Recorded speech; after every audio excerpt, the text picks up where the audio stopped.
BC reservation bill అన్నది అసలు ఆమోదం పొందదని వాళ్ళకి తెలుసు.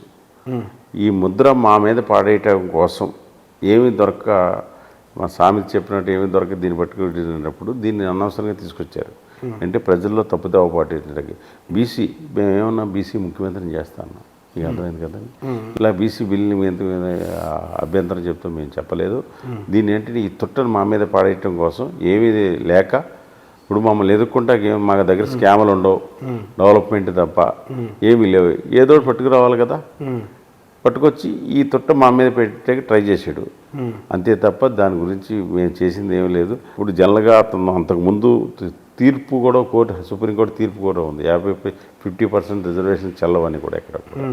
అందుచేత దాన్ని ప్రజలను తప్పుదోవ పట్టించడానికే తప్ప దీన్ని వాళ్ళ సిద్ధతో చేసేది కాదు. ఇప్పుడు అలా అనుకున్నప్పుడు బీసీ అన్నప్పుడు 50% బీసీ ముఖ్యమంత్రి చేయమనండి రేవంత్ రెడ్డి గారిని తప్పుకొని. బీసీ ముఖ్యమంత్రి చేయొచ్చు కదా మీరు తప్పుకొని, బీసీ మీద అంత ప్రేమ ఉంటే. కానీ స్థానిక ఎన్నికలకు సంబంధించి కావచ్చు, బీసీ జనాభా ఎక్కువ ఉంది. ఒక ముఖ్యమంత్రి పీఠమే కాకుండా మిగతా అన్నిటి సెక్షన్స్లో కూడా బీసీలు ఉండాలి, బీసీలకు సముచిత స్థానం కల్పించాలనేది రేవంత్ రెడ్డి గారు మాట్లాడుతూ ఉన్నారు. ఏమంటే వాళ్ళు ఏమీ దొరకనప్పుడు ఏదో మాట్లాడతారు. ఇప్పుడు మా దగ్గర ఓబీసీ ఒకటి ఉంది, ఓబీసీ పెట్టిన తర్వాత అలాగే ప్రతి దానికి కూడా ఒక ఎక్కడెక్కడ ఏ జాతులు ఉన్నాయి, ఎవరెవరు ప్రాధాన్యత లేనిది, ఇవన్నీ కూడా మేము తీసుకుంటూ వస్తూనే ఉన్నాం. ఇప్పుడు సింపుల్ మీకు దీని గురించి చెప్తున్నాను, బీసీ గురించి.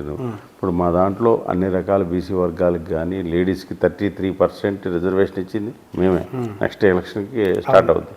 అంతకుముందు వాళ్ళు చేయలేకపోయారు కదా. ఇప్పుడు అలాగే బీసీలకు కావాల్సినవన్నీ కూడా మేము చేస్తున్నాం కదా. మా ప్రధానమంత్రి గారు బీసీ, మా మినిస్ట్రీలో ఎంతమంది బీసీలు ఉన్నారు లెక్కేసుకోండి, 3 మంది ఉన్నారు.